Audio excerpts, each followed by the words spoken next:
Now, as per our agreement, with which I'm sure you're familiar, we'll be throwing you off a roof. No? Yeah, definitely dare. Line 5.2-9.6. Hey, don't worry, it'll be awesome. We'll start you at about 50 feet in the air, so you can really pick up some speed before hitting the ground. The type of speed that would reduce you to a pile of chunks and paste on impact. Nah, but you're right, our local law enforcement did bring up a good point. This isn't actually legal. And I totally agree. Littering, heinous crime, and this can make an awfully large mess if done wrong. So I have a proposal. I'll build you a contraption that keeps you completely intact on impact, under one condition, that I can make a cool YouTube video about it. Deal? I guess you can't really shake my hand, can you? But you also can't stop me from throwing you off a roof. Onwards, my friend! We have to prepare you for impact.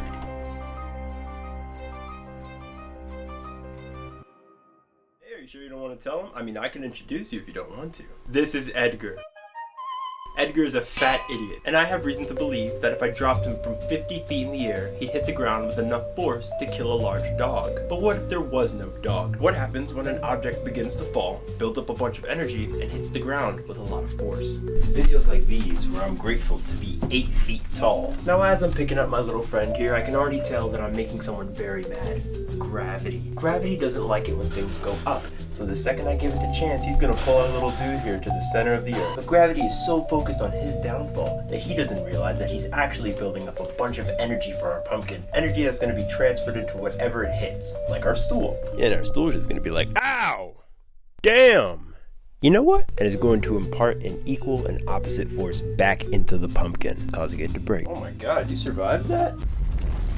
Wow. Now this big doofus is definitely not going to survive that fall, so we need to find a way to make that backlash of energy as inefficient or non-existent as possible. Now one way we can do that is with surface area. It's the same reason that I'd rather be slapped than punched in the face right now.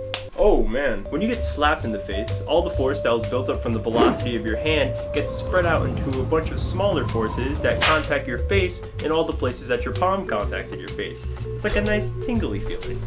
Oh, but when you get punched in the face, all that force gets sent straight into your knuckles and right into the point that you were punched. Nah, I wouldn't worry too much. Whoever's in charge of this whole science thing says that you're gonna be fine. Because now we know that if I dropped Edgar by himself, he'd hit the ground at a single point and it wouldn't really hurt, he'd kind of just explode. So as the most direct solution to that problem, I built this.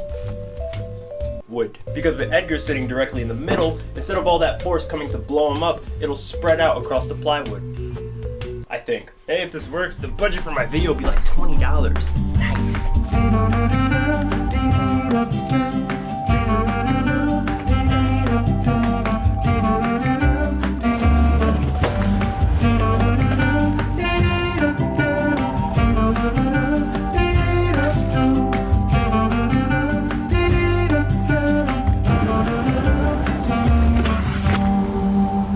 That was cool. That was a cool scene. The people are gonna love that. Oh!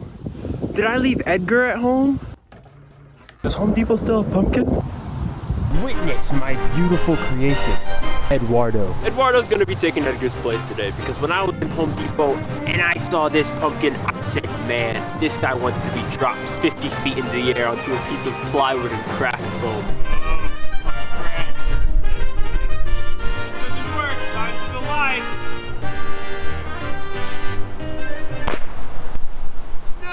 I thought the force would like spread out a little bit because of the plywood and the foam. I put foam! I gotta build another one. I can't let this happen to Edgar.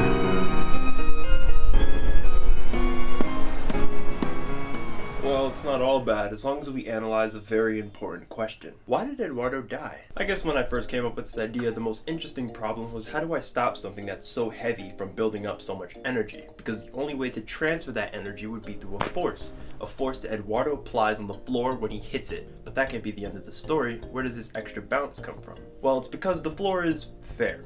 It says if you apply a force onto me, I'm going to apply a force of equal strength onto you. A force that Eduardo wasn't prepared to take. But that's where the surface area would have came in, right? It would have spread out that big force into a bunch of smaller forces. And it did. I suppose he didn't explode, but I definitely underestimated the amount of area needed to keep him safe. I guess that's why we don't see skydivers jumping off planes with plywood strapped to their feet. Ah, but I wonder if they could. Let's talk about that later. I don't even think Edgar's a pumpkin. I got him from a Whole Foods. He's 12.3 pounds, which is ridiculous for a pumpkin. And now our original problem is even worse, because that much more mass means he's going to build up that much more energy, which is going to be transferred as that much more force, which can potentially be that much more explosive. Oh no, nothing. We just talked about how much you're going to survive your fall. Now, I'm not completely abandoning what we learned with surface area. There are other ways to distribute a force over a large area, except instead we could distribute that force over multiple points. Now, an average chicken egg can withstand about 5 pounds of weight. So what do you think is going to happen when I place this 5-pound weight on top of them? They'll be completely fine. Because when there's 5 different points under this 5-pound weight, each point or each egg only experiences 1 pound of weight. It gets divided by 5. But that wouldn't really matter. If Edgar hit the ground with 50 newtons of force that was split up into 5 different points, that would still be a total of 50 newtons of force on the ground, which would be equally imparted back onto Edgar, after which all the force would be gone. I actually think I have notes on this. Oh yeah, when a force gets transferred, it gets used up as heat, motion, or sound. Or in other words, that's all the things that would constitute to the destruction of our pumpkin. Let's build a platform for Edgar, but not like before, something smaller, because this one shouldn't be hitting the ground. And to keep it from hitting the ground, we'll attach really thin metal rods to it, because I actually want these to get destroyed. If it's true that force can be used up by destroying our pumpkin, then I'm thinking that by bending the rods on the impact, most of that devastating impact force can be used up deforming the metal before it can destroy Edgar. About 6 of them should be fine. Man, it's probably gonna look like a giant spider. I hope this actually works. This is one of those moments where you really only get one shot, because I don't think Edgar is going to survive more than one failed attempt.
Here, and here. I gotta say, it was a pleasure doing business with you, Mr. Edgar. Bet you never thought you'd be doing something like that before. How'd you like it? You're right, that does beg the question. If I was able to protect you, what's stopping me from strapping a contraption to my feet and jumping off a roof? I'm sure whoever's watching this video right now is pretty smart. If they have any ideas, they should leave a comment. I'd love to have a discussion with them on how this might work. And as for you, I'm sure you're preparing for retirement. Not a thought behind those eyes.